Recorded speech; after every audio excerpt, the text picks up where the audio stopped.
are. Wow, that was fast. Oh, it's 7 o'clock.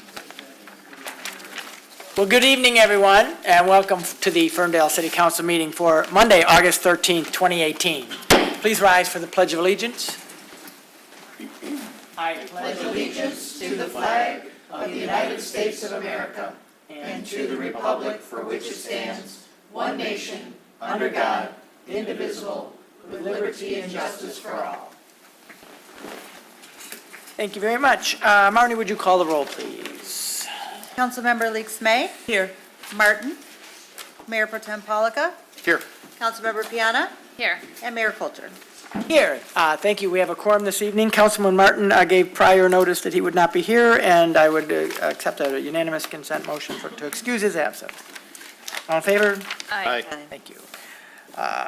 Next item of business would be the approval of the agenda. I move to approve the agenda as presented. Support. Moved by Piana and supported by Polika. Any discussion on the agenda this evening? All right, Marty, would you call the roll? Councilmember Leaks May. Yes. Mayor Pro Tem Polika. Yes. Councilmember Piana. Yes. And Mayor Coulter. Yes, thank you. The agenda is adopted. No presentations this evening. That's unusual for us. So we'll move right on to call to audience. And this is your opportunity, if you're here with us in person, to address council on any issue that you would like that's not on the agenda, because we'll give you an opportunity to speak to those items when we get to that portion of the agenda. But if you would like to come up and speak to council on anything you like, come on up, give us your name, address, and 3 minutes is yours. To say as you please. Good evening, sir. Evening. Dennis Augustin, 1550 Spencer. You guys need to check your phones again. I'm getting those phone calls again. I don't know what's going on there, city manager, but you need to check who's running that phone line over there. I'm answering, and I'm not getting any response. I'm leaving voicemails and that. I don't know if anybody else is getting this, but I'm getting it. Okay, today's Monday, so far this week I haven't had one. Is there a particular department you're calling, or A number? I call the number that calls me, that calls you? calls you, you know? I guess what I would suggest, Dennis, that's Joe Gaucho sitting right next to you. He's our assistant city manager. Would you just sort of connect with him, let him know what number you're calling, and we'll try to figure out where your call is going and who's calling you back, and, Nobody's calling back. well, clearly. So we'll try to straighten that out. Apologize. Yeah, it ain't as bad as it was the first time, Okay, 'cause I get 4 or 5 of them a day. wow. Okay, And sometimes they would answer, especially when you guys open up at 8:30 in the morning. And these calls are coming in before 8:30. So, Okay. you know, but let Joe know. Thank you, Dennis. Is there anyone else who would like to address council this evening? Good evening. Hello, my name is Angela Lepard, and my address is 634 East Breckenridge. I'm here to give my thoughts on the Vester Square planned urban development put forth by Search Optics, still with the Planning Commission. First, I've lived in Ferndale since 2005, and my husband, Paul Cullum, and I bought our house in Ferndale in 2009. We want to live here. Paul works in Ferndale. I'm a deacon at a church here. I work at a nonprofit that services area, and Paul and I volunteer at community events. And so I'm speaking as an involved citizen. Search Optics has not been the best or the most forthcoming neighbor for those of us living nearby. As they've made changes over the past few years, they have not communicated with us. They seem to forget that they are living in a neighborhood and with people that have been in their homes for sometimes decades. They have knocked down livable homes while claiming to get rid of blight. They have parking and traffic issues despite communicating otherwise. They're currently looking at building housing, which just falls below the Ferndale Affordable Housing Act. And recently, Search Optics has submitted plans to the Planning Commission to close off Burdette to make my street, my block of Breckenridge, a dead end. As I have limited access to my house during large city events, I really don't want to be living on a dead-end street. I feel the need to say true urban development should be a commitment to maintaining diverse communities, not building additional breweries or making expensive housing with not enough parking. True urban development should also involve communication with those that have already been living in the community. And Search Optics discussing these items at planning events with very little notice is not enough. Also, putting a very vague thing in the Woodward talk is not enough. It's not enough communication with those of us that live nearby. So while business brings in revenue, I hope that's not the only thing that city values. I hope that wellness, the wants and needs of the residents are considered as Search Optics puts forth these ideas without consulting those of us that live around them. I hope that the City Council and Planning Commission will keep all of what I've said in mind. We plan on being at the commission meeting. We plan on bringing our neighbors as we continue to talk to our neighbors. I just wanted to make it clear that so far Search Optics has not been a good neighbor to us. They've not been in communication with us, and as they make huge plans to impact our house, our accessibility to our house, and also what we find important in the city, I hope all of that is taken into consideration. Thank you. I appreciate your time. Thank you.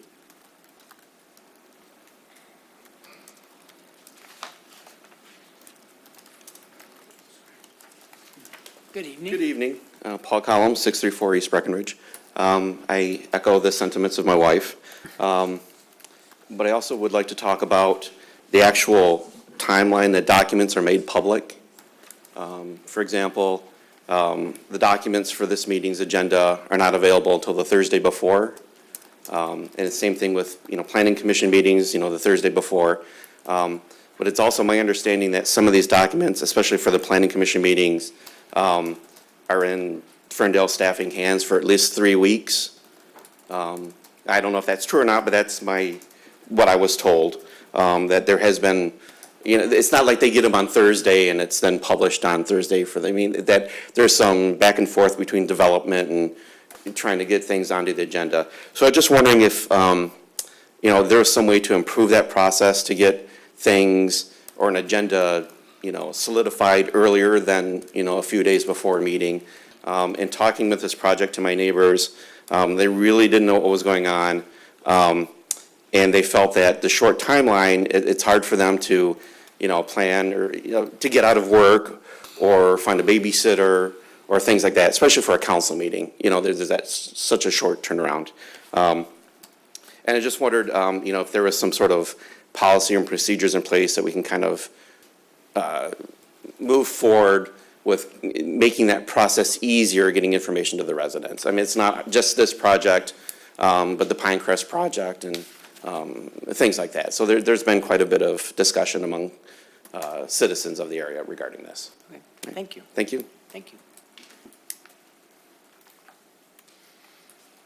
Anyone else like to address council this evening? All right, seeing none, we'll move on to the next item of business, which is our consent agenda. Consent agenda items are those that council considers routine and we enact in one motion unless council pulls something from the consent agenda. So let me read that now. Item A is the approval of the fiscal year 2019 proposal of $745,921 to be paid out of the liability insurance account as noted, and authorize the city clerk and the city's member representative to accept the Michigan Municipal Risk Management Authority coverage proposal and stop-loss participation agreement. Item B is the approval of the proposed FTA drug and alcohol policy for SMART. Item C is the approval of the Ferndale City Hall Alta survey with topo and utilities in the amount of $5,400 from the police capital budget as noted, allocated for the police carport Item D is the approval of the purchase and installation of telephone equipment in the amount of $17,695.69 from the account as noted. Item E is the approval of the purchase of 2 MSA 5 gas monitors in the amount of $7,150 from the account noted as submitted by the fire chief. Item F is the approval of the purchase of a Ventrac 4500Y machine with attachments in the amount of $41,310 from the general fund vehicle purchase account as noted, as submitted by our interim DPW director. Item G is the approval of a payment to Waste Management of Michigan for spoils removal in the amount of $8,346.31 from the Sanitation Fund Waste Collection Disposal account, also submitted by the DPW interim director. Item H is the approval of the payment to Wayne Oakland Oil Company in the amount of $24,473.47 for fuel services charged to the general fund motor fuel lubricants account,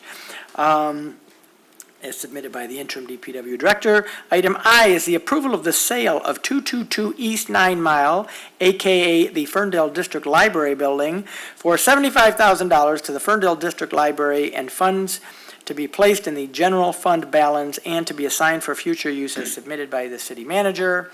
And finally, item J is the approval of the bills and payroll as submitted by the city manager's office and subject to review by the council finance committee. What is council's pleasure on the consent agenda this evening? I move. I'm sorry. Yes. I can wait. Go ahead. Okay. I move that we accept the consent agenda as presented. Support. Moved by Leaks May and supported by Polika. Yes. With respect to item I, Your Honor, that approval relative to the public library has already been approved by council, but there was a condition relative to a right of first refusal, and that approval really should be approval of the right of first refusal as it Not relates. approval of- Not of the. approval of the sale, Okay. which we've The already sale's done. already occurred. Okay. It's the, Okay. and that has been submitted and provided to the city. It's in an appropriate form for consideration by council, so it really should be the The approval approval of the right right of of first first refusal. Yes, Your Honor. On And the that property has at been 222, approved by yeah. the library at its meeting on last Thursday. Right, all right, so. Do we need to would you- amend? Yeah, amend your, if you would amend the motion, to I, simply reflect that change. Okay. You don't have to repeat it. okay. I would like the motion that I just put forth to reflect the amendment in item I, from approval of sale to right of first refusal. And Councilman Polka, that? I you support that friendly amendment. Continue to support that? All right. Now, is there, thanks, Dan, I appreciate that. Now, is there any discussion, either by council or members of the public, on the consent agenda? I would just say I appreciate the library board taking a look at that. That issue came up the last time. It doesn't affect the sale, as he noted, and so they were good with that, and we appreciate that. So happy to keep that moving along. All right, any final comments? All right, Marnie, would you call the roll, please? Mayor Pro Tem Polika? Yes. Councilmember Piana? Yes. Councilmember Leaks May? Yes. And Mayor Coulter? Yes, thank you. The consent agenda is adopted. Moving on now to the regular agenda. Item A is the consideration of the funding for methane remediation at the DPW Southwest Storage Yard. Yes, and Hello. it comes with maps. It does. Right. So I am going to just give a brief overview, and then I'm actually going to call up our representative from ASTI Environmentals to give you a more in-depth presentation on the remediation for the DPW storage yard.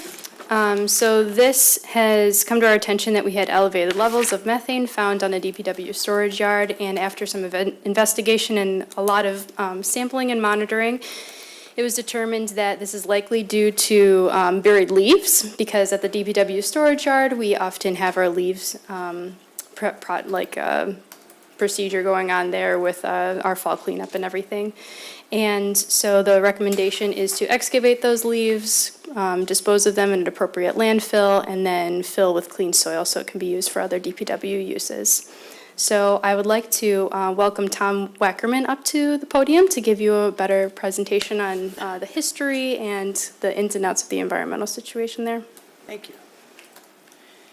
You've seen Tom before. This is not a new item for us. Thank you. Welcome but- back, Yes, yes. welcome back, sir. I'm going to assume it is a new item because I want to go through a little bit of history, if that's all right. Okay. But thank you for having me here.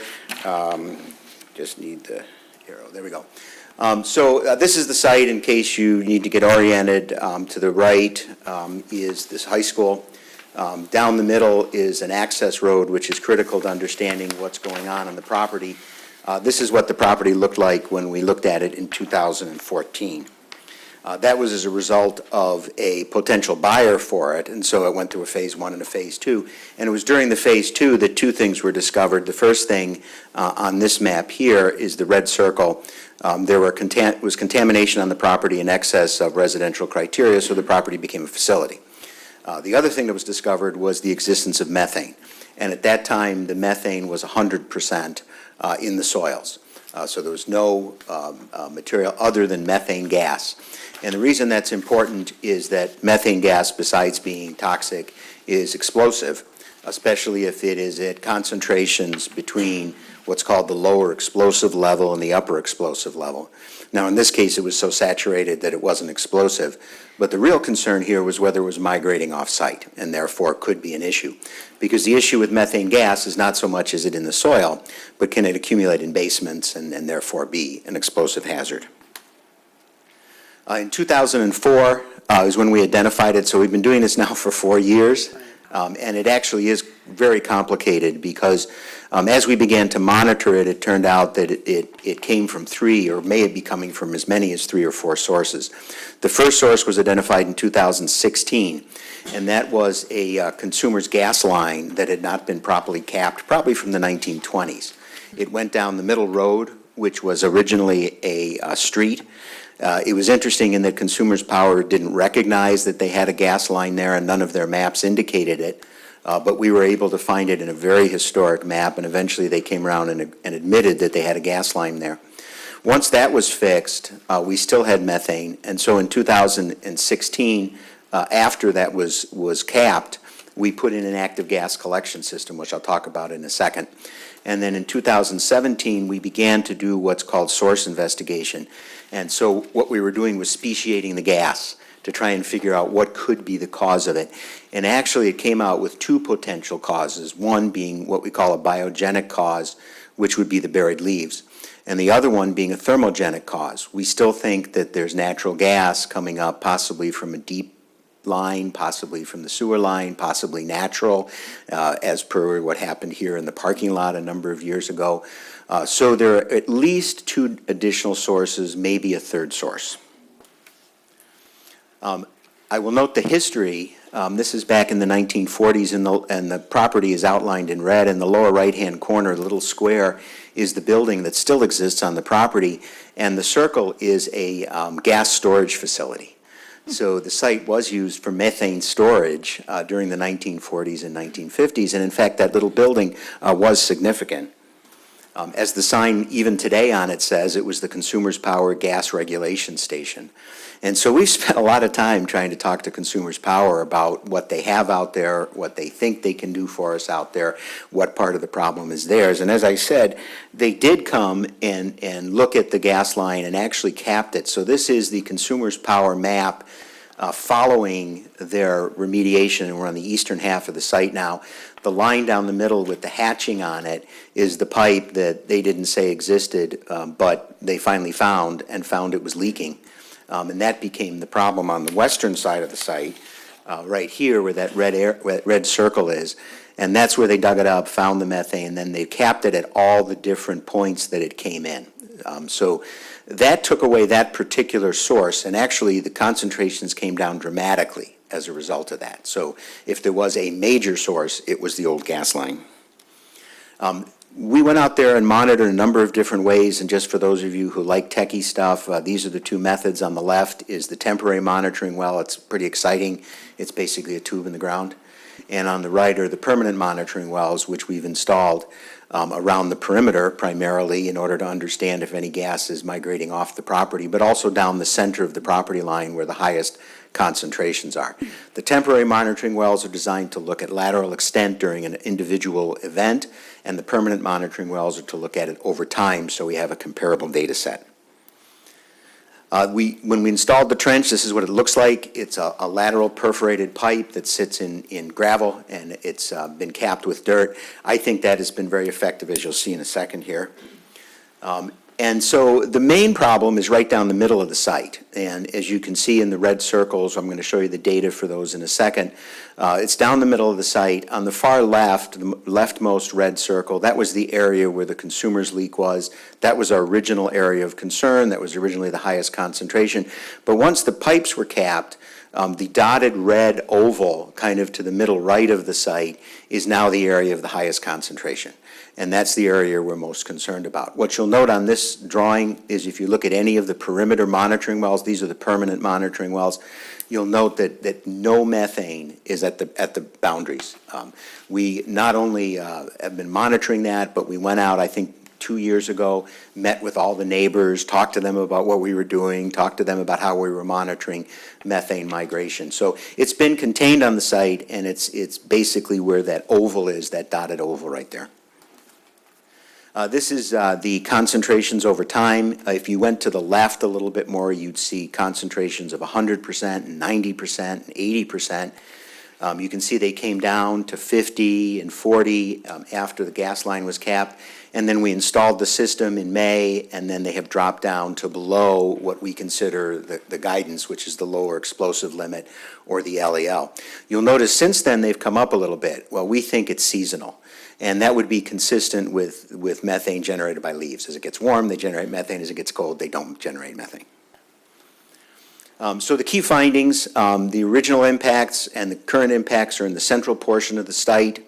The impacts are concentrated in that east central portion. We think the venting system is effective, but unfortunately without remediation, you're going to have to operate it basically forever because we don't know how to mitigate the source without taking it out. And we did get speciation, and it does show 2 potential sources. So what we're talking about today is hopefully mitigating what we think is the bigger of the 2 sources, which is the buried leaves, but it may still leave a second source out there. So when we're all said and done, we may or may not have sufficiently controlled the methane. So what we have is, the fourth one is that there may be a natural source too. It might be very deep, buried very, very deep, and somehow has worked its way to the surface, maybe as a result of the very deep storm sewer that runs down the middle of the property. I don't know. That's hypothetical right now. So what we're proposing to do, this again is a close-up of the site with that area where we think the main methane issue is. And this is the lines on here, the red and blue lines are where we did test trenches to see if we could find where the leaves were. The red lines indicate we found leaves buried sometimes 10 to 20 feet deep or thick. And the blue lines is where we didn't find any leaves. And as you can see on the lower part there, it's more leaves than not. So what we've done is we've tentatively outlined 3 areas where we think there are leaves. Up on the top center, we think there's buried leaves from 3 to about 5 feet. In the upper right, we think they're buried from about 6 to 13 feet thickness. And then in the lower left, lower portion, buried from 4 to 12 feet thickness. And what we would propose to do is remove these, backfill with clean sand, and then continue to operate the venting system and the monitoring network just to monitor that we have controlled at least that source, and then determine if maybe there is either the thermogenic or the natural source also occurring on this property. It's important to note that there's no hazard here at the moment. The concern is if anybody wanted to develop this site, obviously, but also to control it and keep it on the site where we can manage it with the vent system, which is that line right down the middle of the road there, that dotted line that says end cap at the end. So you have a memo from us dated July 23rd. Hopefully you all have a copy of that. And on the last page of that, we lay out the costs of the 2 main options. The first option is just continue using the vent. And there's a couple of costs there. You probably have equipment replacement every 7 to 10 years. We're talking about monitoring it probably quarterly just because it's seasonal. We're talking about making sure the fan operates the whole time, you know, that. So basically the status quo, and you saw some of the data from the status quo. The second option is to remove what we think is about 10,000 cubic yards of buried leaves. Not all of them may be contributing. That'll depend on how wet they are and how much they're biodegrading and things like that. And then backfill with sand, and you have the costs on there for that not insignificant, 390,000 to 500,000 to do that, plus oversight. We looked at a couple of different options. We really wanted to support a recycling agenda, right? That was really our number one option. But recycling facilities won't take these because the property was contaminated. It's a facility, as I said earlier. We then looked at the possibility of going to other types of places that use leaves. We got the same response. So it looks like our option is to go with a sanitary landfill and dump it into a landfill.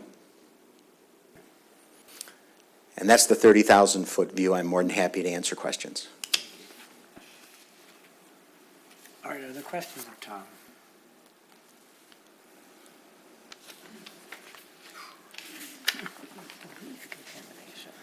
It's a lot of science. Which I appreciate, but this has been an ongoing issue for 4 years. And so I appreciate the conclusion of this saga. Well, I don't know that it is a conclusion. That's the worst part. It feels like whack-a-mole. So we thought it was the gas line, and it was, but that's not enough. And it could be the leaves, and that might be it, but that might not be enough. And then it could be, and man, we've been at this for a long time. Well, one of the things we discussed is the possibility of doing more research on it. Yeah. And we thought, well, since we know we have a biogenic source, we found that when we did the speciation, more research isn't going to tell us anything. It would be better to do something, and that's kind of where we ended up on it. The good news is that the methane doesn't migrate from the site, so there's no danger to the surrounding area. I guess one of my questions is, if we continue to use this site as a DPW yard and not entertain ideas of development, is mitigation required? Like, No, you have an engineered control in place.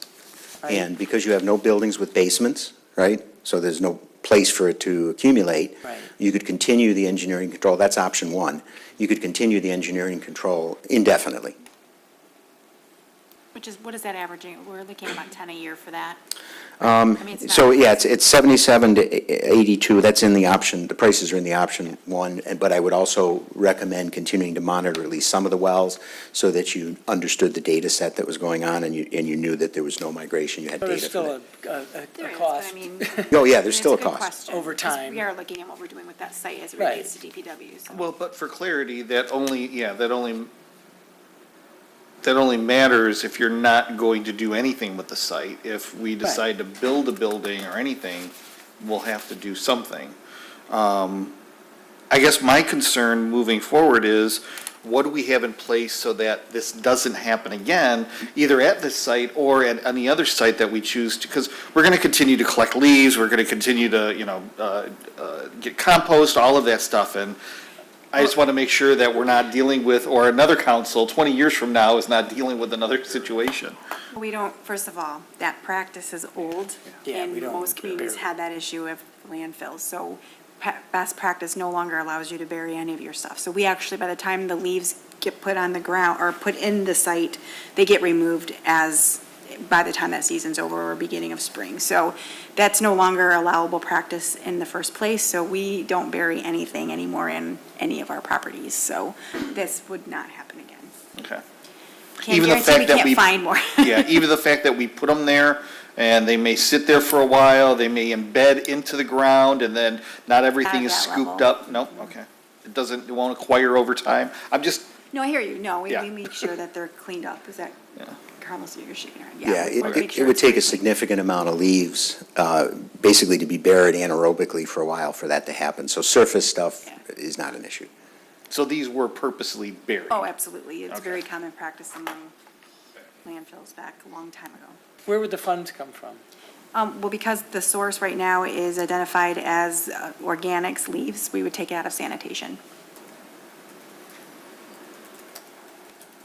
And what does a cost like that do to the sanitation fund? Cheryl did a quick survey on this. So we had actually put some money in fund balance because we thought we had to purchase those recycle bins, but because they had, received a grant, we were actually going to be looking at how to start spending that down. So at this point, there's minimal impact to the rates. I mean, again, this isn't a decision had to be made, it has to be made tonight either. So there can be more discussion as what are we going to use that site for with DPW if we want to continue to monitor as well, so. But we do have the money in place for for it To in the remediate sanitation it. fund. So, based on this cost for the methane remediation, if that amount is approved this evening, what will be the maintenance after you've remediated? What will be the maintenance, and will there be costs associated with that? Good question. So once the leaves are removed and backfilled with clean sand, so you can continue to use the site as a DPW site, the ventilation system and the monitoring wells would remain in place at least for 4 quarters, so 4 sampling events. And then depending on what happens during those 4 sampling events, either we'll see the methane come down to basically an undetectable level, in which case the other sources weren't contributing hardly at all, or we'll see the methane continue to be at a detectable level, in which case we'll come back and say, well, there's still another source out there. And how long would this process, the process of remediation, of removal of the material, how long would that take? So we're looking at a year plus. Well, the actual remediation is about 2 weeks, Okay, 15, 20 days, something like that. okay, And less then- than a month. Yeah, less than a month, and then the monitoring would occur every 3 months for a year. Okay, so we're looking at a year. If we decide to kick the can down the road, we still have to wait a year before we can do anything with that property. No, well, you can continue to operate on that property during the monitoring. Oh, no, period. I meant if we Oh, for decided development, to, yes. yeah, Sell it or do redevelop the something. property, sell it, yeah, Yeah. that's what I meant. Yeah. Definitely couldn't sell it in this condition. No. Other thoughts or comments? Is there a better time of year to perform this work than others? If we were to wait and all of a sudden it becomes December, would we then have to wait till March, April, May, or can this process be done anytime during the year? Yeah, so the 2 things to consider are going to be freeze-thaw requirements, which limit the ability of equipment to get to the site, right? And then there are winter costs associated with frozen ground. So the better times are spring, summer, or fall. Okay. And not during leaf season. So either, if we approve it tonight, we need to see if we can get it before leaf season starts, or we have to wait till right after leaf season. Yeah, we might be able to get it in this year. Here's a very unscientific question, but you can give it a science answer. Is there any chance, the good news has always been that methane is not migrating from the site. Is there any chance that disrupting the site in this way could cause it to spread because it wasn't what we thought, or it was one of these other options, or it could result in that scenario? No, that's a very good question. That comes up all the time on remediation. Does the act of remediation make the contaminants mobile? Right. So this is a gas, and so what's going to happen is as soon as we open up the first trench part, all the gas is going to go into the trench. So we'll have health and safety procedures in place for anybody who needs to go into the trench. Right. But all the gas is actually going to be moving into the middle of the leaf area where the trench is. We saw that when we put the vent system in. The methane concentrations increased and then decreased as the methane moved from the soil, because it'll take the path of least resistance. That's why it tends to accumulate in basements, right? Because it takes the path of least resistance, and then it comes to a void space, and it stays there. So if anything, it would pull the methane into our excavation rather than out of our excavation, but it's a very, very minor movement. Okay, thank you. Other comments or a motion? Discussion? Well, I'm not sure we have a complete plan for our DPW yard, and so I'm willing to have more discussion about the future of our DPW needs. This is a very large expense to do total cleanup when we don't know what we want to do, and we have other options that are lower cost to get the same type of cleanliness needed. And so I'm willing to table for further discussion at the council and with staff. I know DPW is supposed to be working with the city manager on a strategy. Yep. I'm not sure we'll be able to ever clean up the site for housing, is what was originally proposed that started this process 4 years ago. So I think that option for development, future development, is off the table. in my opinion. I don't know. I mean, could this be remediated to the point where some sort of development like that would be possible? So the answer is yes. So given enough money, anything is At what possible. cost? Yes, yes. That's I'm the doing a cost site fest. in- Everything's Anything clean, possible with everything's money. possible. I'm doing a site in Livonia that's got a And we're methane cheap. problem. Yeah, oh, in that case, All right. maybe. I'm doing a site in Livonia that's got a methane problem very similar to this, and we're putting housing on it. But they will have Yeah. a management system, a gas management system forever. Well, I suppose the question is, in addition to your answer, which is yes, it's possible, is would the developer want to participate in those costs? Is it, depending on what kind of a, Well, it's certainly a TIFable cost under a brownfield plan. okay. So a brownfield plan could be used to do that. But it really limits your pool of developers to somebody who's willing to take on that risk and develop it. And there are developers who do that. So the answer to that one would be, sure, if you find the right developer. We're very attractive to developers right about now. Well, you would have to have Might be very much, I don't know. be willing to use brownfield incentives. Right, the brownfield TIF, Yeah. exactly, Yeah. yeah. April, i.e. Carlos and others, are you comfortable with sort of exploring our future plans for the site first?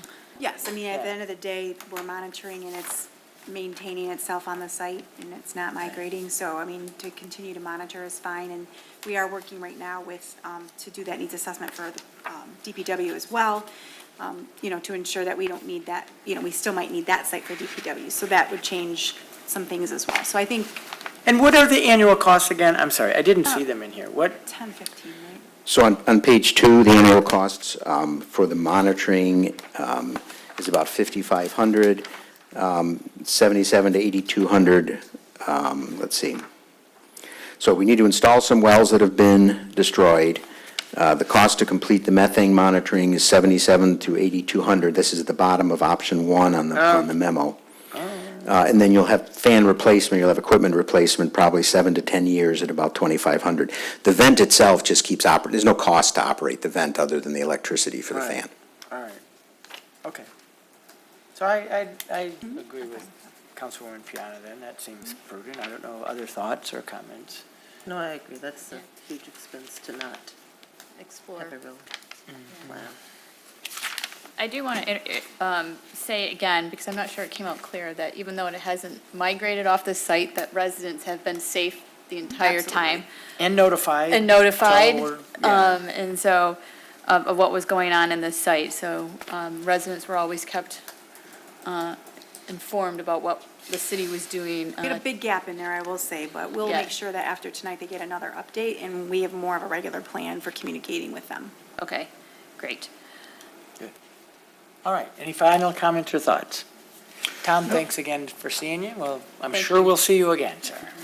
Yeah, just final comments is, I do get concerned that if we push it too far down the road, costs never go down, they always go up.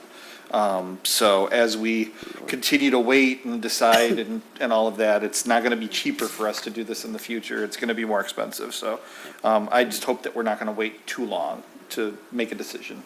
Well, that's a great question. I mean, because I know you're reviewing the We are. DPW needs now. What do you think the time frame for that is? So. And if you don't know, We're, no, right, we are, you know, no, we're not trying to we're put you on in the the spot. process of actually shoring up that director's position as well, and once, we have that in place, we can start to look at what that plan of action is. We've already started engaging, Pisco and Schaefer and Pappas to start doing that needs assessment. So I would imagine by, next spring, we would have our options as it relates to what we're gonna do with that DPW building. I think by this time next year, we can absolutely have a clear vision of what that property is gonna be best suited for, And just, and possibly sooner. yeah, and just for the public's information, in case you haven't been following this riveting tale for the last 4 years, our main DPW building, which is in the northeast section of town, is very old, very dated, and needs to be fixed, replaced, something. So what we're talking about here is an overall plan for DPW that could involve this site or might not involve this site, Right. but we have other DPW facility needs that we need to investigate. Thank you. So just, that's what we're referring to with that. All right, so we will table that item. Excellent. Was there anyone from the public, by the way, that wanted to guess I should have asked that. Who wanted to address council on this issue?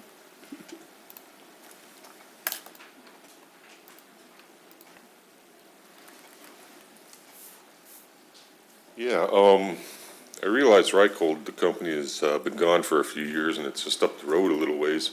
But we've always had that railroad track in there. We are talking methane gas, but if there is some sort of an explosion or something that goes on, any chemicals, because that railroad's been there for years and years and years, and standards weren't as good as they are now concerning leakage of oils and fluids and anything that came off that train.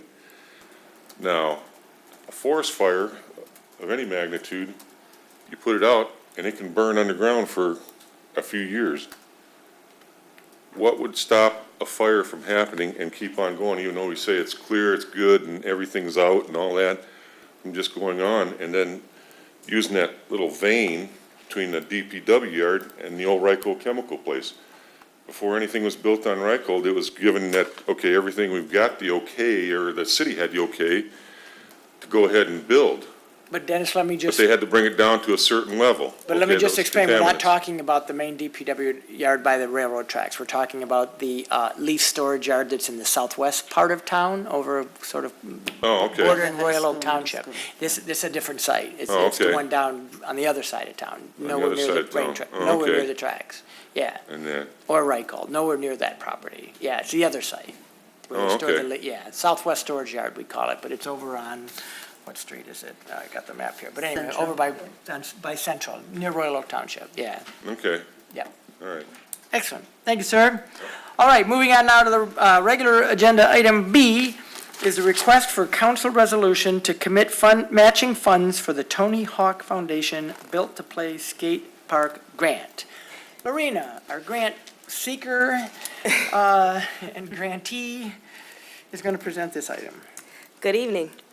Good evening. So, as many of you are aware, we were approved the Tony Hawk Foundation Skate Park Grant. Council gave us support and approval to apply for that grant during the June 11th meeting. And we were just recently notified that we were awarded, and they will match us up to $250,000, which is basically around where we plan to allocate for the skate park at Wilson Park. As part of the grant process, we have to sign a grant agreement, of course, which is expected, as well as show our commitment of funds.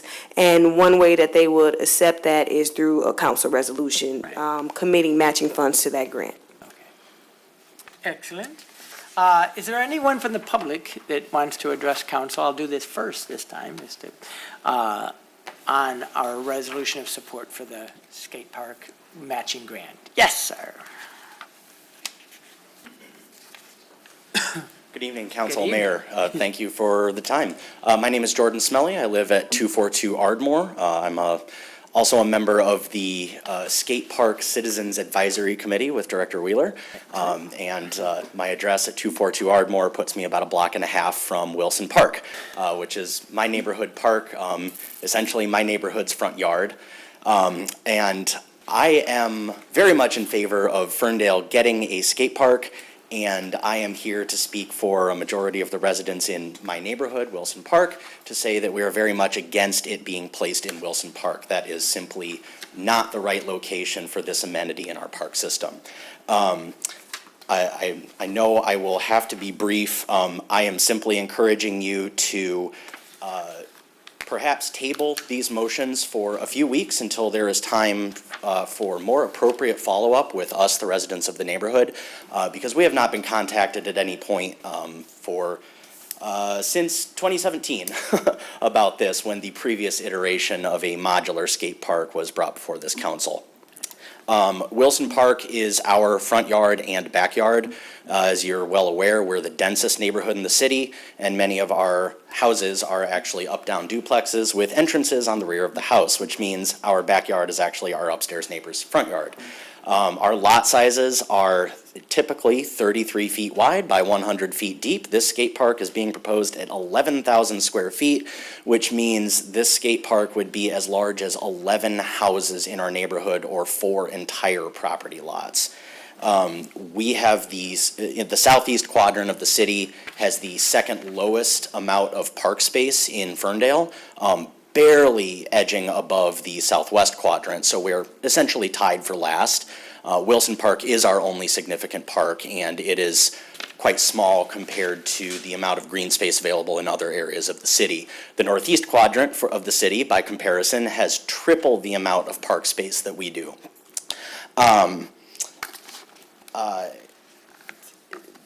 This neighborhood has made it quite clear that we are in favor of a skate park being added, but we are in agreement that Wilson Park is an inappropriate place. It is already low on green space. The school district selling the school property to the housing developers, while not part of the city's park property, it was contiguous green space that was used as park land.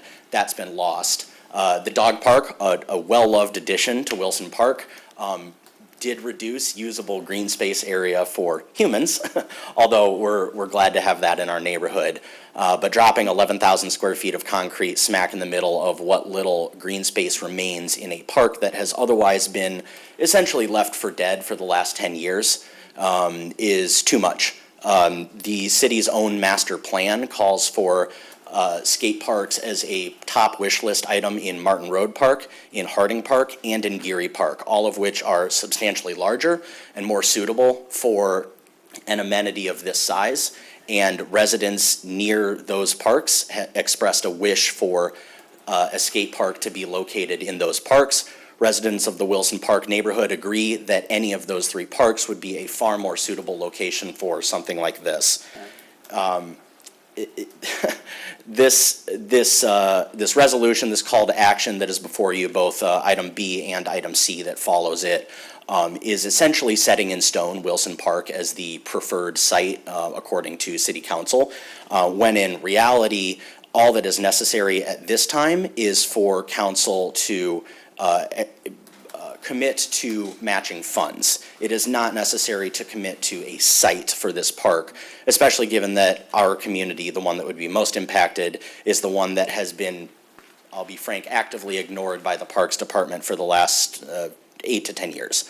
The only amenity Borrowing your improvement. 3 minutes, but. Oh, sorry. You're not just, you're just, The only amenity improvement that has happened since the beginning of the previous parks amenity survey in 2008 and then in 2015 was the addition of the dog park, and with it, the addition of one bicycle rack. Other than that, Wilson Park has remained identical as it has been, aside from the deterioration of the features that were already there. We feel that the time is not appropriate for council to approve the location, simply to approve the matching of the funds. We would be happy to work with the Parks and Recreation Department to make our concerns, our desires known, so that an appropriate location for the skate park can be selected. thank you, And- Jordan, I really, All right, thank you very much. I appreciate your time and patience. thank you very much, yeah. Yep. Next. Hello, Council. My name is Suzanne Janik. I am a resident of East Hazelhurst, which is around the corner from Wilson Park. I just wanted to back up some of the points that Jordan made. The park currently is 8 acres, which of that is 15% of that is already paved. Adding in the park will probably make up to about 30% of a paved park. With the addition of the dog park, which is accessible and brings in other members of the community, we've met people from all quadrants. That makes a lot of the park inaccessible to the rest of the community. So we would like you to consider it moved to another park or consider a different location. Thank you. Yeah. Good evening. Thank you very much. My name is Miles Talbot. I appreciate the time to speak in front of you. I live at 374 College Street, which is, about 1 block from the current Wilson Park site. I'm also purchasing a home 2 doors down with one of the new build homes. So I have 2 homes that are very close to the property.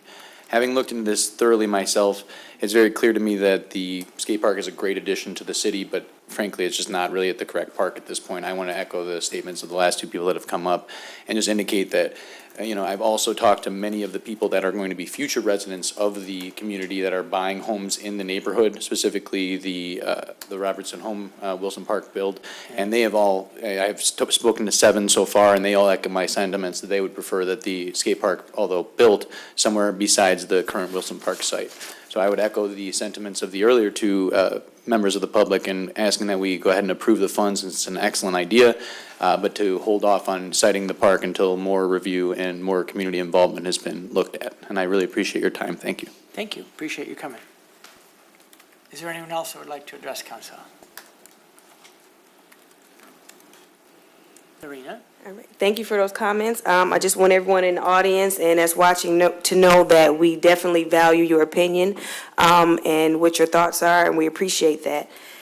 In addition, I've met with our DPW as well as our CED planner within that department to actually discuss what parks would be best for the skate park, why the park was selected in the first place, and look at other options that the skate park could go to and justify why we needed to select the park that we selected.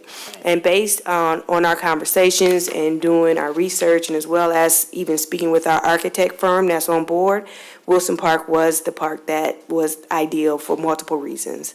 Some of the things that we looked at that I did note in the memo was, of course, the inclusiveness, as well as the proximity to downtown and 696, the opportunity to create partnerships with other cities, as well as, I don't have to go through all that now, but I can provide you that information in more details at a later date, which we are working on a document for the community.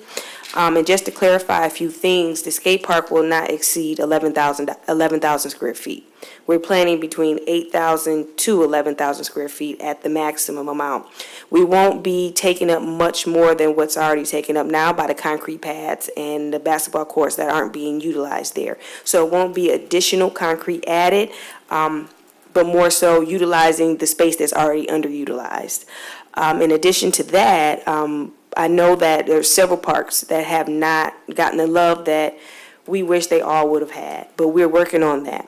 And by putting the skate park to as one of the priorities to get rolling for our park projects, we want to be purposeful when we do that. So as we're planning for the skate park, we're also doing the park planning as well, so we can create a master plan for Wilson Park or wherever the park may go, so that it is in a good space that's easily accessible, as well as all the other amenities that will go to the park. Now, speaking of that, we want to invite the public to an upcoming park planning meeting that'll be held on September 13th for the actual park planning for Wilson Park. What amenities do you want to see there? What are your interests, so on and so forth, and we'll be with our architect Hamilton Anderson, who will be leading that effort. As far as the skate park, we are involving the community in the design of that as well. Skate parks are a lot different now than they were before. I'm learning a lot myself, but you have opportunities for it to look more like a plaza. You have opportunities to incorporate landscaping and trees and environmental factors and bioswales and stormwater management and so on and so forth. So we don't plan to, and I know I don't plan to, put in just a concrete pad or a concrete ditch. I actually want it to look like a Ferndale Park and what our residents deserve. So with that being said, again, at this point, we definitely want to move forward with getting the resolution and the agreement. Based on our conversations and research, we feel that Wilson Park is the best park for this. But can I ask you a question? You said, but whether it's Wilson or wherever it goes, do we need to commit to the site tonight to accept, to offer the match, or is that what the foundation requires? In the requires actual site? grant agreement, it doesn't say Wilson Park. Okay. But I just mentioned that just in case council decided to go in a different direction. If I could, was there anything relative to Wilson Park in the grant application, though? Yes, and in our previous council meetings. So that That's sort a of huge- muddied it for me, because I thought the answer was, well, there's nothing about the siting of the park. The application document's not here. Right. Well, if I understood correctly, the application didn't have anything specific about Wilson Park, just the request to support the application had Wilson Park. Because I believe it was just within the jurisdiction of the city of Ferndale, was within the application. I don't have the application. That I don't know. On another note, although that's very valid and it's something to really, I think, consider, because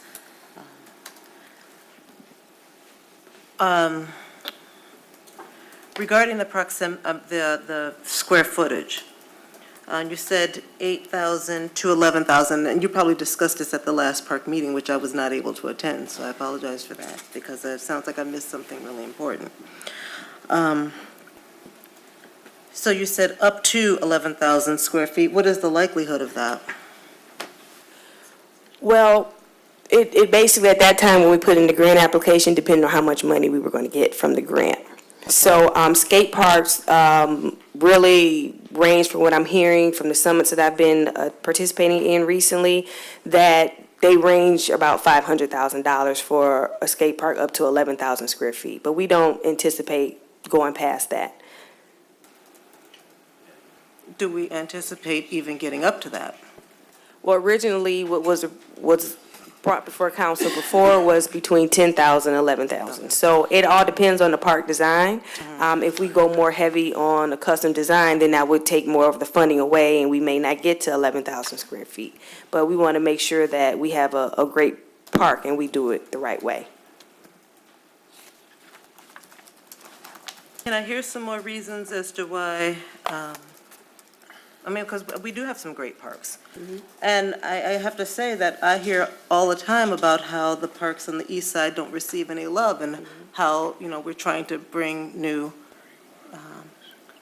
little creativity to the parks over on the east side, which I fully support. My question is, can you give us just some more reasons as to why Wilson was selected? Because I don't recall all of them at this point. Yes, I can. And then just to note, Wanda Park is getting a full renovation, is already started. So we are rehabilitating the ball diamond as we speak. And so you should see that soon. And then we also have the grant award from the MDNR. So we're getting walking path, pavilion, sitting areas, new entrance off of Marshall. So that entire park is going to be a different park by the time next year. So when we selected parks to improve, we did select parks in each quadrant. So everybody was getting some type of improvement, at least since 2017 when I started. So we didn't want anybody to feel like they didn't have an upgraded park within their area. And can your question was? Some of the reasons why Wilson Park was selected, some more reasons. Sure. So just a few things was, we took in consideration the location to downtown, the proximity downtown, as well as 696, and being able to connect some of the other neighborhoods and our neighboring partners to that park, as well as the space. We don't have many parks with parking lots that aren't on-street parking. And with, at Wilson, we have an actual parking lot with the potential to expand some, as well as parking off of Hilton. In addition, the inclusiveness, we don't want to put it in a park where that's the only thing that's there. We want to have it in an active park, not only for liability purposes, which is what our MMRMA representative informed us of when we were talking about skate parks last year. The more activity, the better.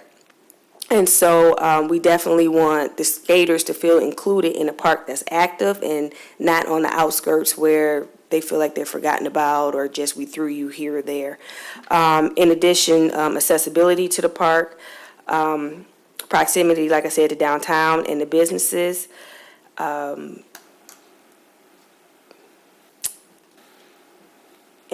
that's some of the main things, or what we were looking at when selecting that location.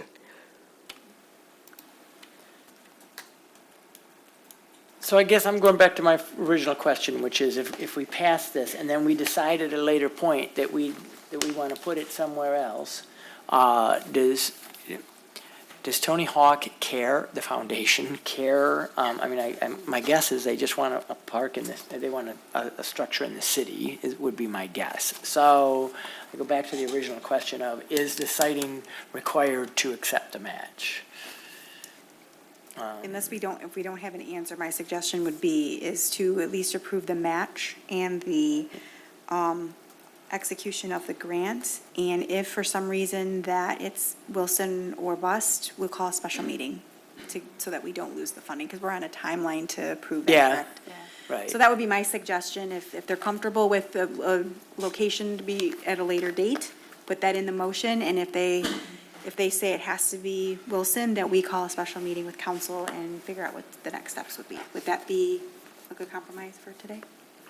That would work for me, if that's acceptable to folks. 'Cause Thank you. I have a couple more questions for Yeah, go ahead. Ms. Wheeler too, but you can continue on this. No, that was what I wanted to say. You know, one question I haven't heard or brought up yet for residents, so I'm gonna bring it up, because it's been on my mind, is about sound and noise, and that these skate parks tend to have a lot of it.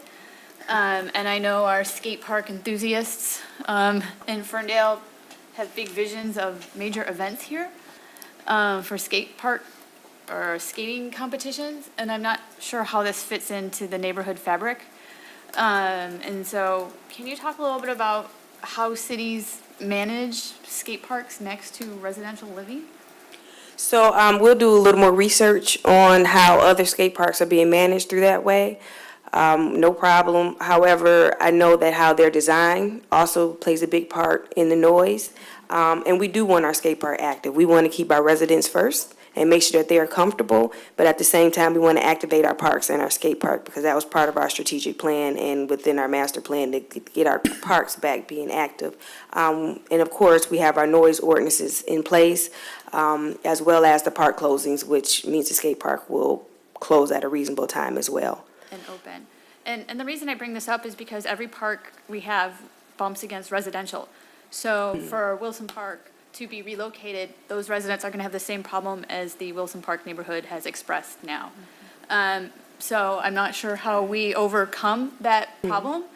And so that's still on the table. So the noise issues, not only from the skating itself, but from the people using the skateboards, and, you know, how that works. A lot of the skateboard parks that I've seen online, not all-inclusive, I haven't found one next to residential. So if you can find me some examples in some cities of how they've made that work, and I know the one in Huntington Woods backs against residential, but is on a major thoroughfare, if we could have some more information about that as well, would be helpful. Okay, I will definitely look into that, and one that's more utilized as well. If I could comment toward that, it does matter though in the sense of sound traveling 50 feet is much louder than sound traveling 150 feet. So someone living 150 feet away from something doesn't experience the same level of disruption as someone living 50 feet.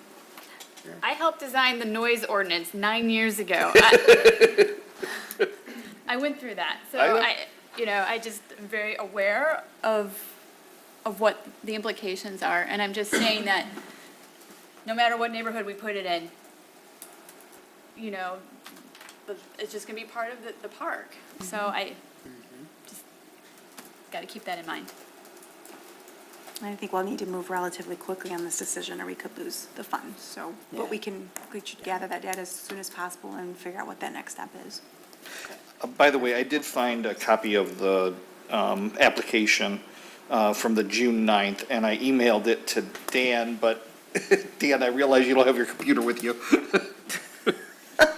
But in there, I did not find anything except 2 points in the request that talked about Wilson Park, but within the application itself, it did not specifically mention Wilson Park. So, April, are you suggesting that we could just remove the words "at Wilson Park" for tonight, adopt a match?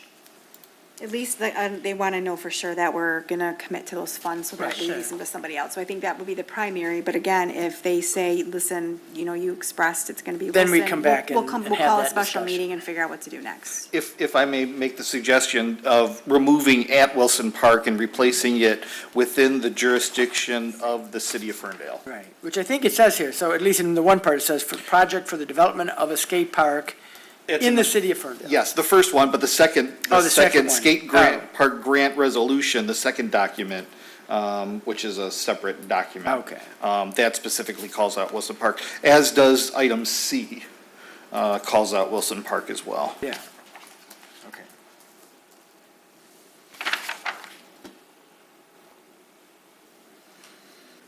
So if that modification is acceptable, a motion would be in order. Okay, we have two documents within here. Do we have to have two resolutions? I guess we do. Well, They were two separate. there's two separate ones, but I think you're right. There's actually two resolutions on the first one, aren't there? Or there's two, one is a resolution supporting the Tony Hawk Foundation Built to Play Skate Park, and then one is request for council action, subject council resolution for that.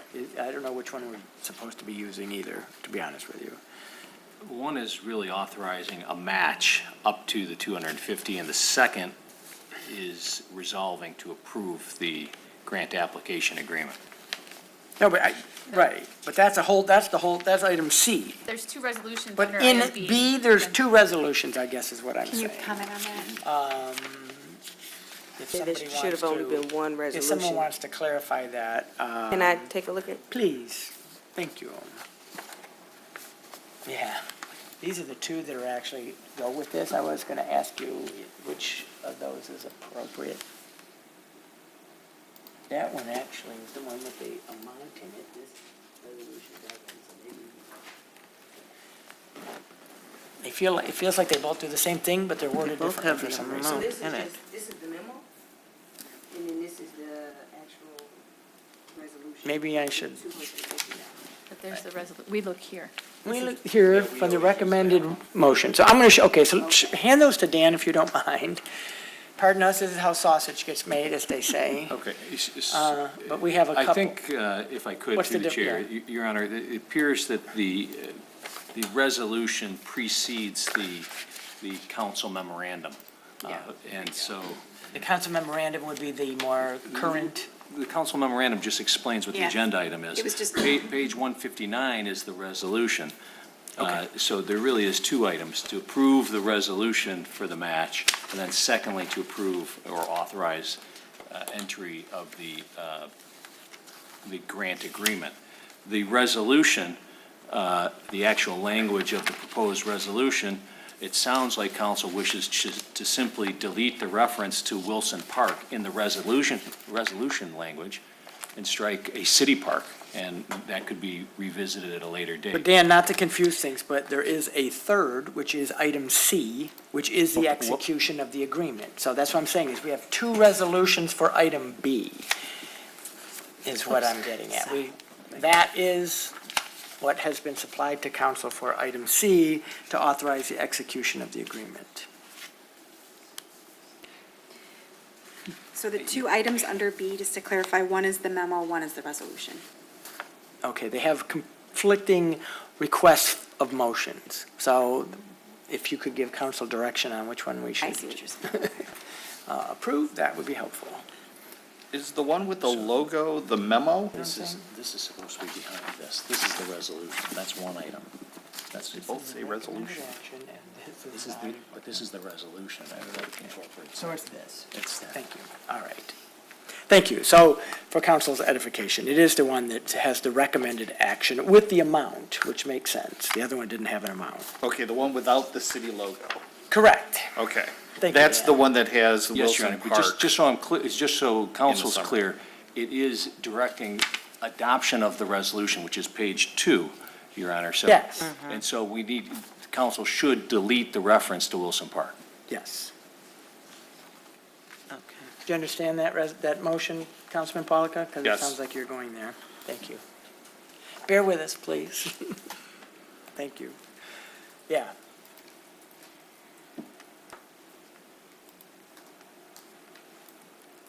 just figuring out how to reword this. And Dan, if you have a recommendation for him, that would be It would be helpful. just a motion to approve the attached resolution, deleting the reference to Wilson Park and replacing with a city park, a City of Ferndale Park.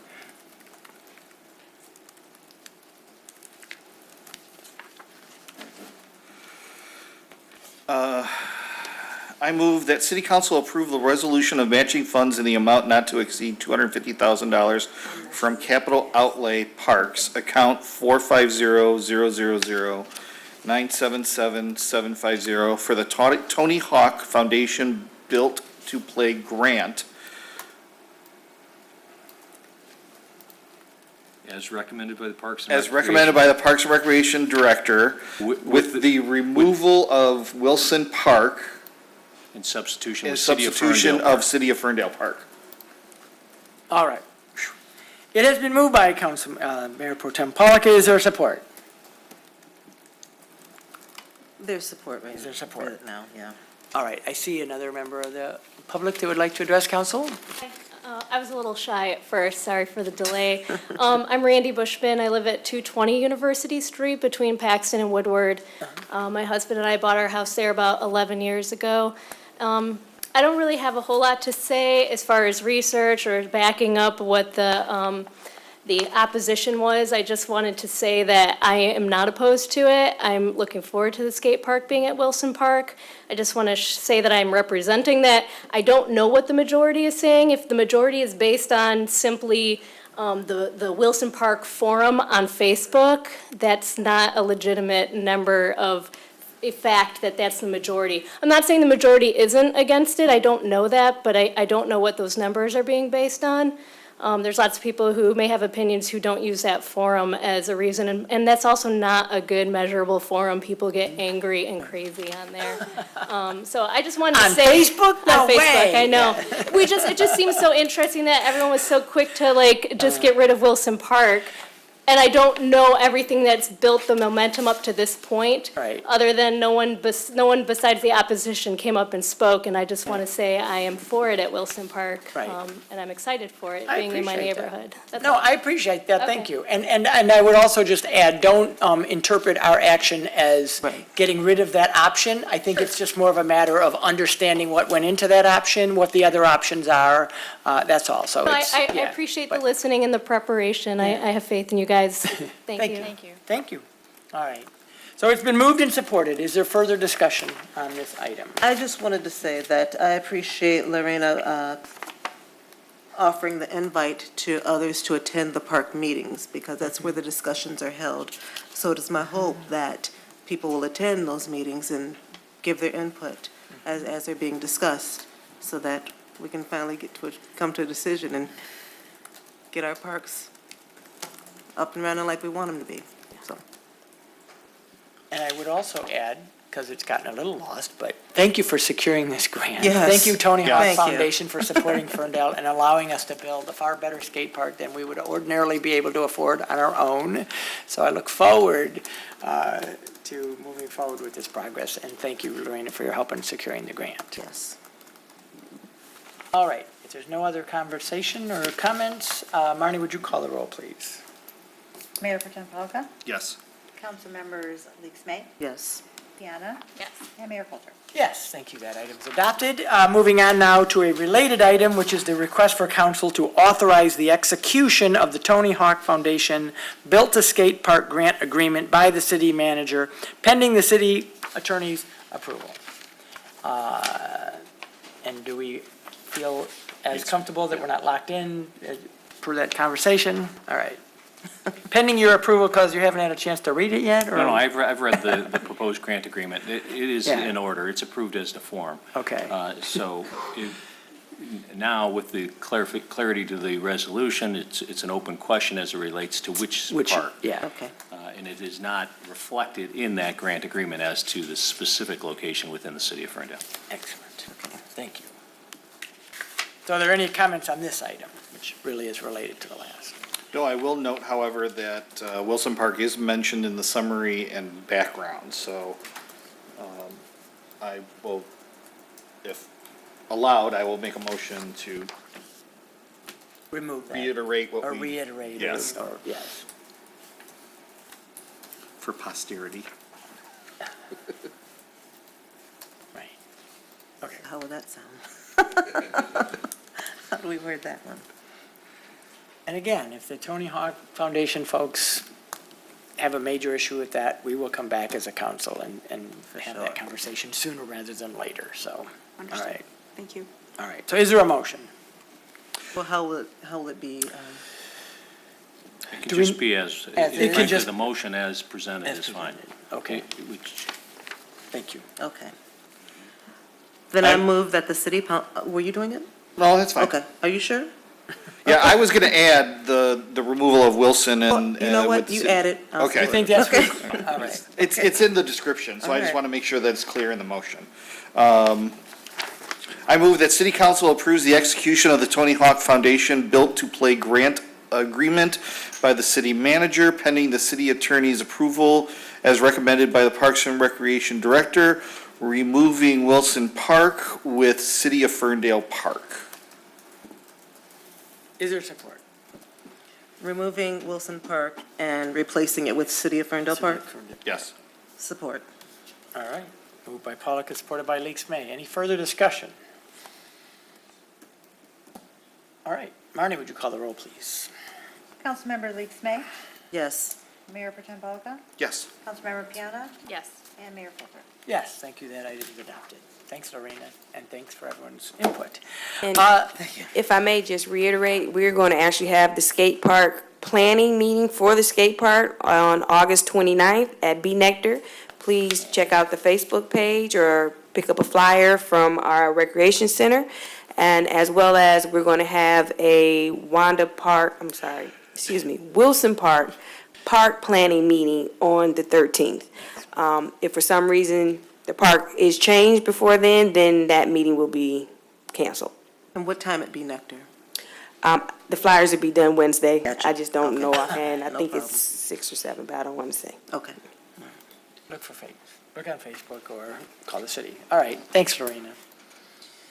All right, our final regular agenda item is item D, request for a public hearing to vacate multiple alleys within Geary Park.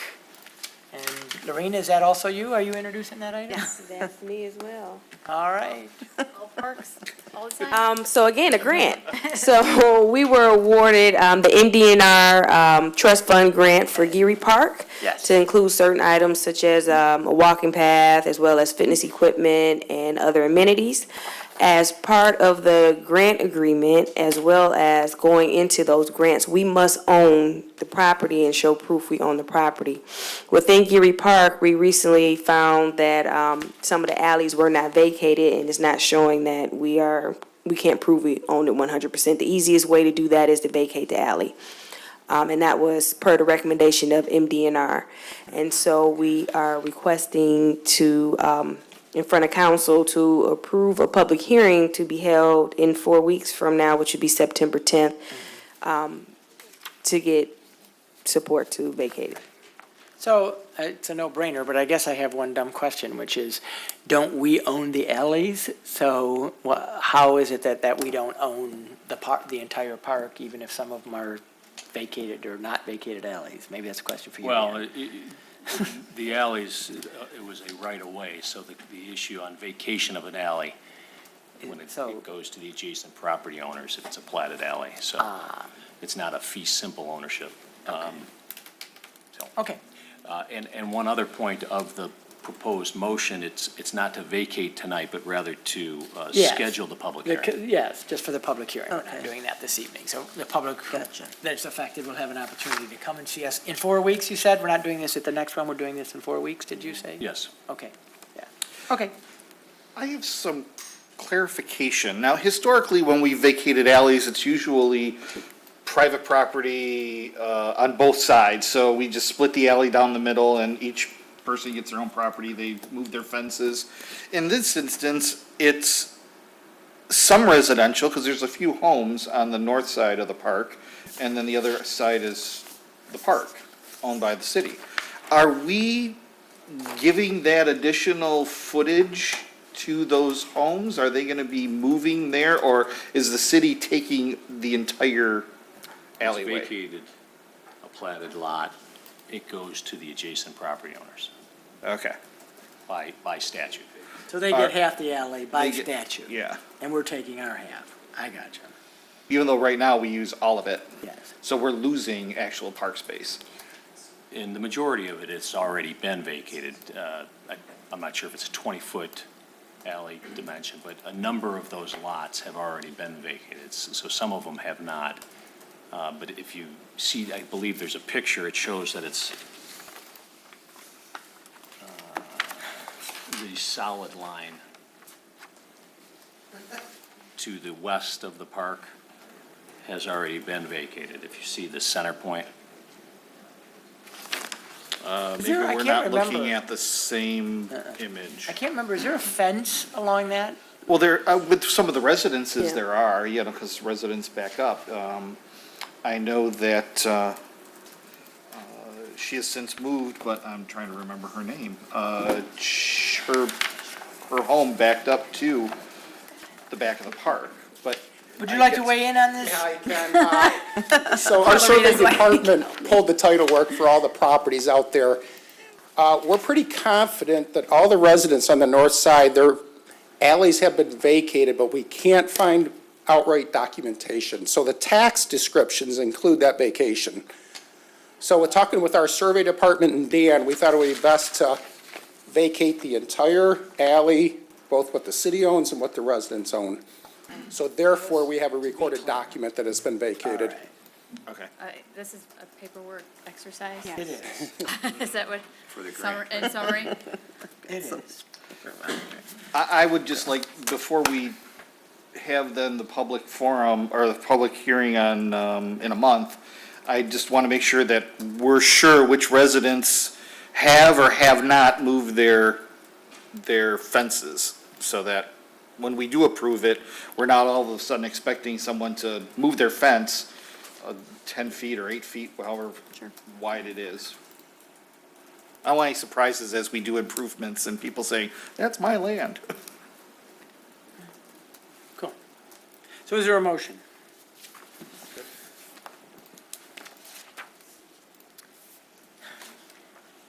I move that Ferndale City Council, after notice and holding of a public hearing on September 10th, 2018 at 7 o'clock, resolves to approve and adopt the submitted resolution to vacate certain alleys at Geary Park. Support.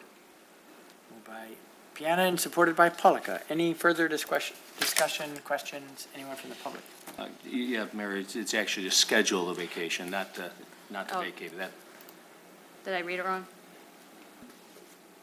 After It should notice be and holding of a public hearing. yeah, we haven't had it, it's scheduling the public. To schedule the that's public September. hearing. Just give you All all the right. information ahead of time. You can, is that a friendly amendment? Friendly, yep, I accept it. Councilman? I support the. Awesome. All right. Further last discussion.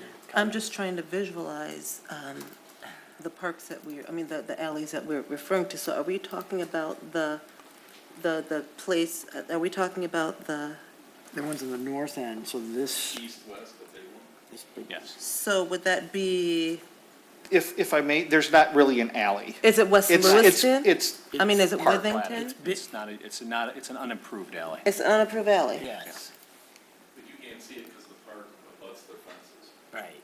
So it's just on. Looks like the parkland it's right just now. plotted along It just looks like park land? Mhm. Okay, all right.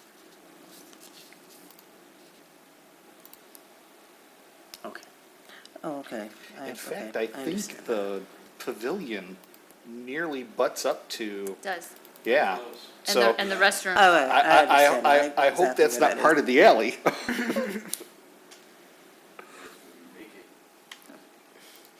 Okay. All right, it's been moved and supported. Marnie, would you call the roll, please? Mayor Pro Tem Polika? Yes. Councilmember Piana? Yes. Councilmember Leaf Smith? Yes. And Mayor Coulter? Yes, thank you. That item is adopted. Thank you, Lorena. Good job. Next item of business would be call to council. I see Carlos way in the back trying to hide, but is there anything from DPW this evening? Okay. Let's see. Michael, anything from special event? Feels like we have a pretty major special event coming up this week. This week? Is it this week? Why, yes, it is. But I don't want to steal his thunder. Mayor, council. As everybody probably knows, the 24th Annual Woodward Dream Cruise is coming up this weekend. For here in Ferndale, it's Thursday, Friday, and Saturday, the 16th, 17th, and 18th. And probably everyone also knows that this is where the Woodward Dream Cruise began, here right in Ferndale. For the city of Ferndale for this weekend, the 3 days of rock and live entertainment and automotive excitement is presented by Ford Motor Company. This annual event brings traditional favorites back for another year, plus live rock and roll entertainment and some new automotive features. On Thursday, August 16th, on West 9 Mile, it's the return of the Classics and Cruisin' Legends Vehicle Show, exhibiting cars and trucks, sponsored by Cruise News Magazine, Michigan's statewide classic auto publication. On Friday, August 17th, on East 9 Mile, the 18th Annual Ferndale Emergency Vehicle Show, showcasing a variety of ambulance, fire, and police vehicles from 1 to 8 p.m., followed by, at 5 o'clock, the Woodward Dream Cruise ribbon cutting ceremony with our Honorable Mayor as the Master of Ceremonies. That will take place at 5 o'clock, followed by the Lights and Sirens Cruise at 5:30. This day will also include the exhibit of our Fire and Police Department's 100th anniversary. And I'm proud to say that we will have an antique fire truck and also an antique classic car that will replicate what we used to have here in Ferndale. In fact, the car, we're actually going to have the city of Ferndale's original logo that we used to use back in the early 20s. So we're trying to get that feel, and plus this is also in partnership with the Historical Society here in Ferndale. Also on Friday, on West 9 Mile, we have the Professional Car Society Car Show, which will feature a fleet of hearse, limousines, ambulances, and flower cars enthusiasts to further cause the preservation, maintenance, and restoration of professional vehicles. This will take place from 1 to 8 o'clock as well, along with the Gateway Classic Car Show. And one of the surprises that we just recently confirmed is Randy Mantooth, the actor from the 1970s TV show Emergency, will be here. Most people might recognize him more by his name, Johnny Gage, the character name. He will be here all day on Friday signing autographs, and we're hoping that he will also speak at the ribbon cutting ceremony, but that yet has not been made official. So if you're over 40, you're really excited about that. If you're under 40, you have no idea why that's a cool thing, but it is. Yes, and since I only know about it due to reruns. On Saturday, August 18th, Woodward and 9 is transformed into the Mustang Alley, celebrating 20 years in Ferndale with more than 800 Ford Mustang ponies and earning itself as the largest car show exhibit during the Woodward Dream Cruise.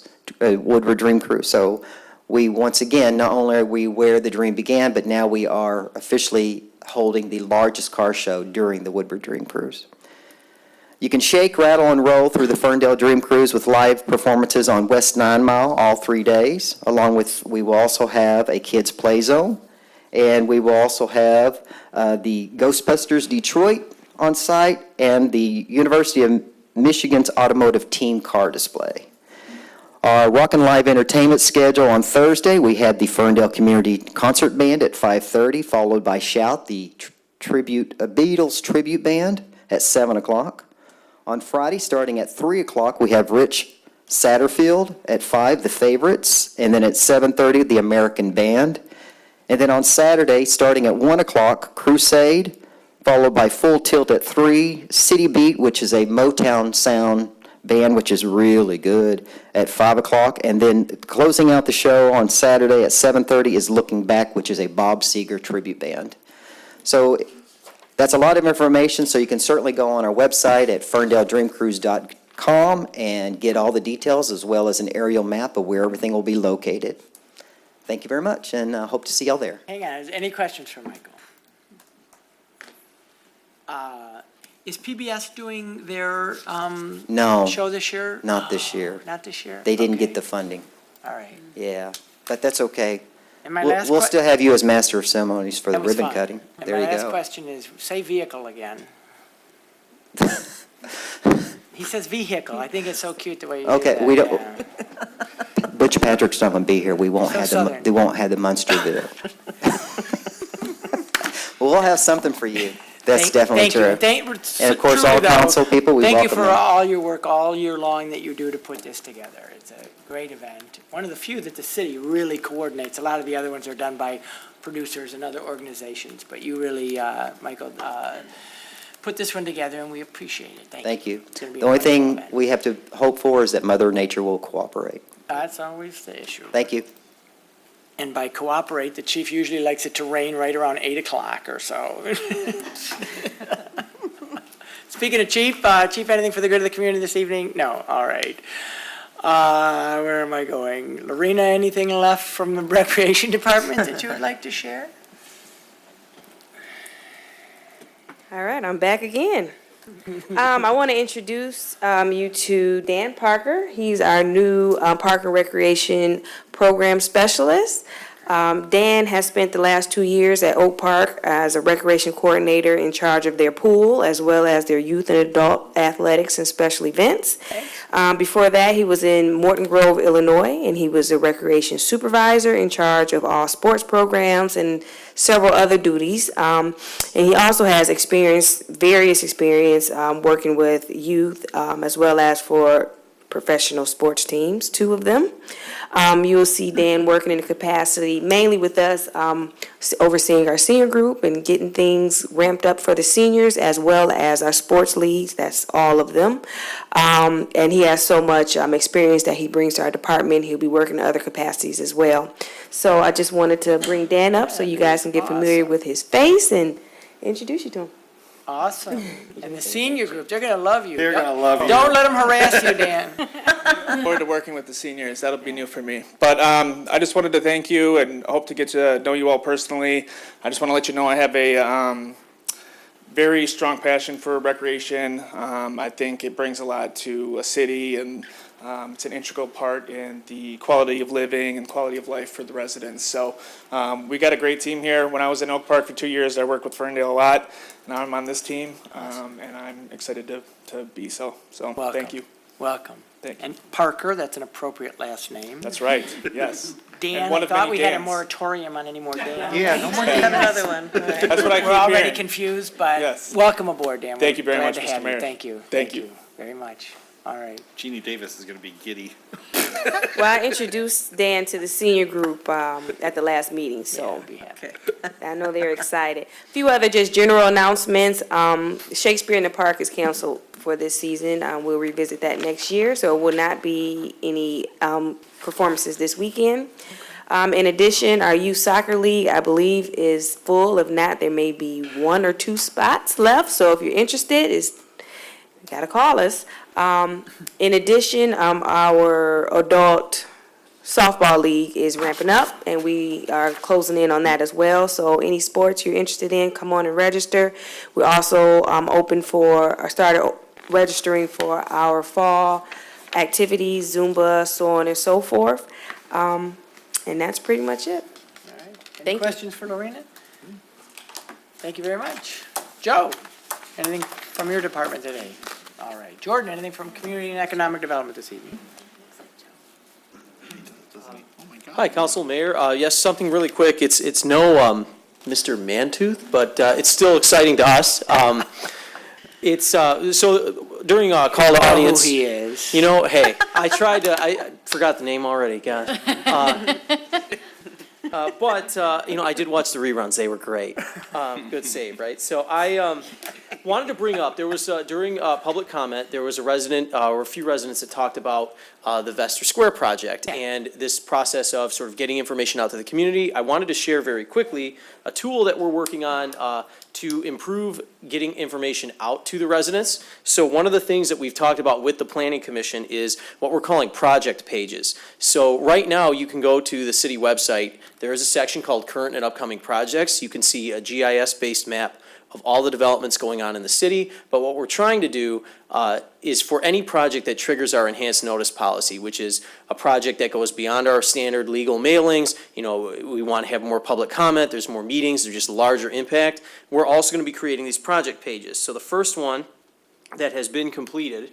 If you go to ferndalemi.gov/projects/Vester Square, you will get a look at it, you guessed it, Vester Square. And what we do is, these pages are going to be a place where all the documents that are available for a project are going to live in one spot. You can issue comments. This was actually a product of the partnership we have with the University of Michigan School of Information. So they helped us develop this template that would be a better place to find all the stuff in one place for a project. There's a narrative, tells you about where it is in the process, current phase, frequently asked questions. So when we start talking about, hey, this thing is a PUD, well, what the heck does that mean? Well, there you go. We kind of spell out, here's all the different criteria that they're looking at. You can see all the documents in one place. You can even leave us comments, and you can sign up for updates. We know that legal mailings aren't always perfect, door hangers aren't always perfect, and sometimes emails go into spam filters. So we're trying to give as many tools as possible for people to get plugged in. So this is one of the first. You're going to see this for the Pinecrest development. You're going to see this for some of the other large projects that are coming through the city. But we're pretty excited about it, and this is the first one that we're rolling it out with. And you can even see when the last meeting was. So this is kind of the stuff that we're really trying to make it easier for people to find this information. And then if this stuff isn't working, you can always reach us. Yep. That's wonderful, yeah. I bet you're going to ask So the same question. you typed in the exact location, but people aren't going to know Vester Square project or XYZ project. So can you show people off of the homepage where they can find it? Yes, and I'll say this right now, the links are still, they're still a little tricky. We're trying to finish all of these by the end of August. So that one exists, that's sort of a draft phase. Yeah, I wanted to show you folks so you could see what it looks like, but right now, if you go to the homepage and you see, big bar up there, you scroll down, business and development, if you hit current projects, this is everything that we've got right now. Here's the development project map. This is the, you can see every project that we have going on and sort of where it is in stasis. So you can see there's a different symbol, different color based on what kind of development it is, where it's at in the process. Stuff that's blue is done, for example. So you can click on this and see all the documents as well. But what you will see, certainly by Labor Day, but our goal is the end of August, is to have under current projects, the tile-based system that we have on our other websites that'll have, you can click Vester Square, you can click the Pinecrest project, and they'll actually be right there. For now, that page exists, but it's not public yet because it's almost done. So that's about where we're at. But in the next couple of weeks, people will be able to see that. For now, we've been keeping people informed with email lists for any time that there's a public meeting. We capture those emails. Anybody that wants to be made informed on a project, we send that stuff out. But within a couple of weeks, you'll be able to see it all online. Excellent, thank you. Cool. And Councilwoman Piana, did you have a question? Mine was just, who is responsible for maintaining all of this? Is this our communications department, or is there? Or the CD is part of the planning department. Right, Yeah. right. CED staff, with support from communications. Kara and her team have been really good about helping us generate content, putting it out there in digestible form. But yes, our staff are maintaining these.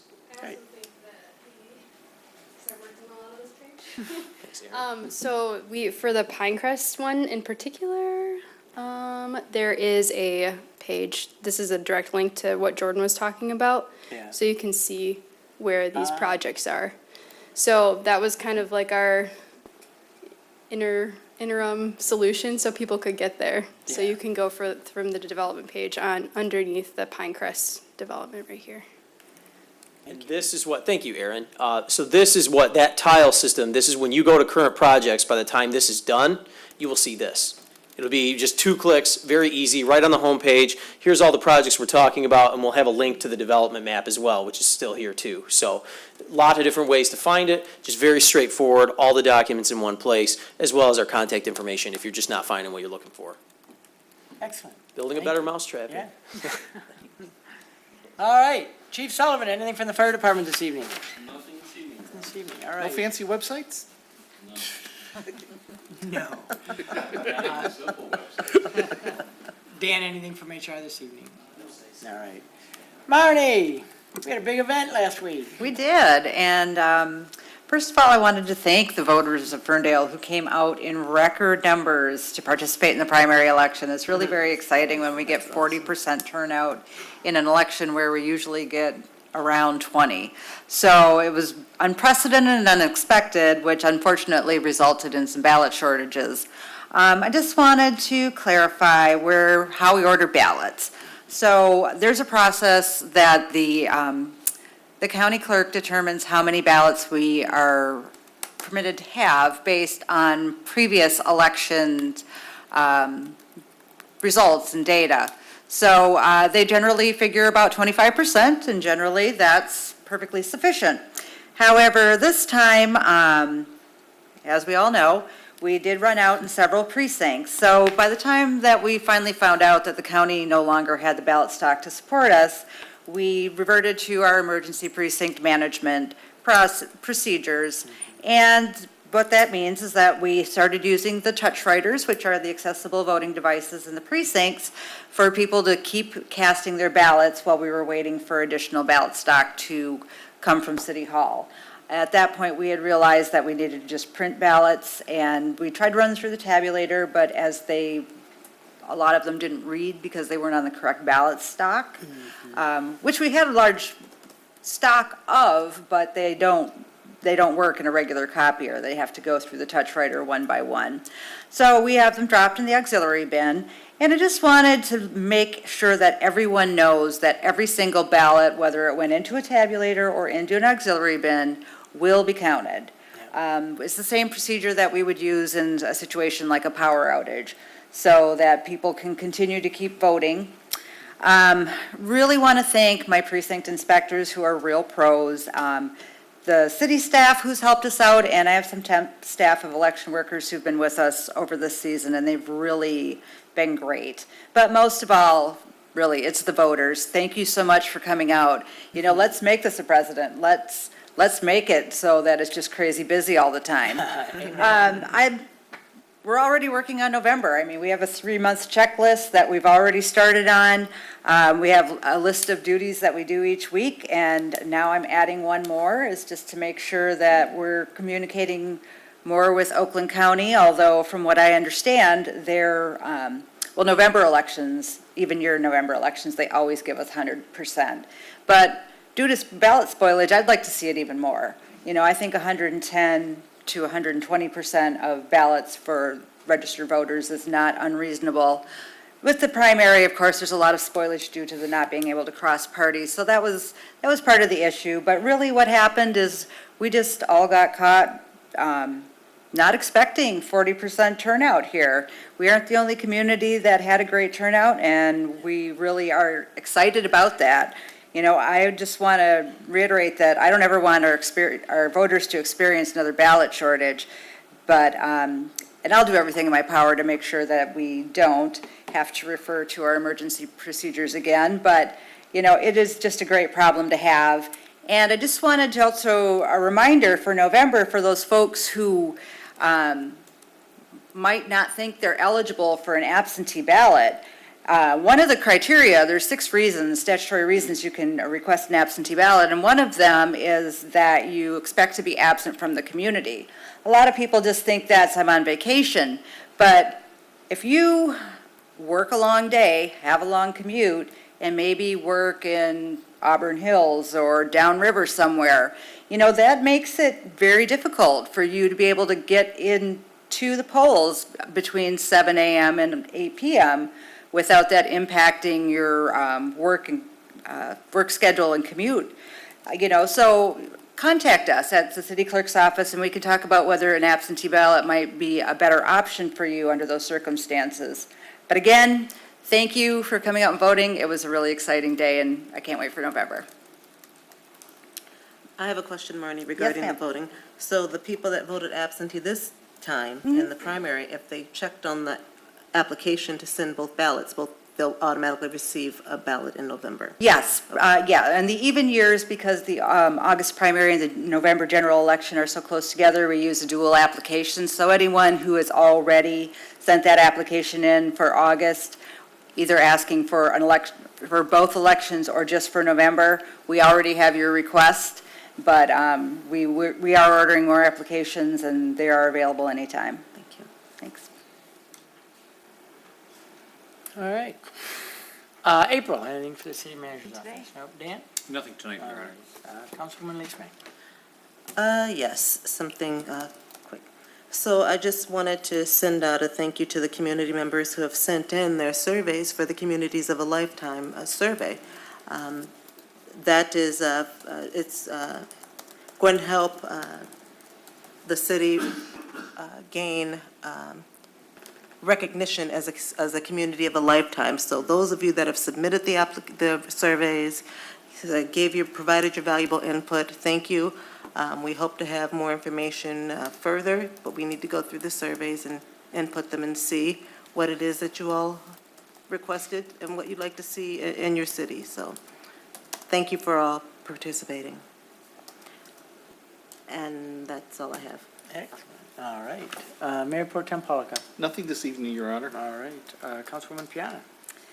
Just wanted to say thank you and express my gratitude for City Council supporting my absence for July. I was on a learning sabbatical at Harvard Kennedy School, and I learned a lot about myself, as well as being exposed to lots of different political spectrums, and how do we be civil with one another, and how do we deal with our pressing problems in our communities at our state level. And I'm just really grateful I had the opportunity to go and be exposed to so many different avenues of thinking about how to tackle our challenges here in Ferndale, but our regional challenges as well, as we are a piece of the puzzle. And we're definitely seeing pressure on that now within the region. And so I'm looking forward to trying new things and sharing my knowledge where most appropriate. So I just want to say thank you for your support. Thanks. Thank you. And I will just say, I want to reiterate a little bit of what Marnie said. I really appreciate how many voters came out on Tuesday. It truly was unprecedented and exciting. Expect even, larger increases, I think, in November. It seems like there's a lot of energy and awareness of the electoral process right now. And I would also say that even though the ballot shortage has got a lot of attention, it doesn't obscure the fact that it was a really well-run election here in Ferndale. And Marnie, I want to congratulate you and your crew. I got lots of compliments on the staff and how well they treated folks and handled things. And I thought you guys did an awesome job. And so I appreciate a really well-run election. So I appreciate that. All right, that concludes our regular agenda. We do have a closed session item to consider, if somebody would make that motion. I move to go into closed session to consider material exempt for discussion or disclosure by state or federal statute pursuant to MCL 15.268H. Support. Moved by Pollock and supported by Piana to go into closed session. Any discussion? Marty, would you call the roll? Council members Piana, Yes. Leaks May, Yes. Mayor Pro Tem Polika, Yes. and Mayor Coulter. Yes, thank you. And so we are in closed session. Thank you, everyone, for being here this evening. And we'll actually reconvene in 5 minutes. Let's take a minute. Yeah. If that's okay? Thank you. Sounds like a plan.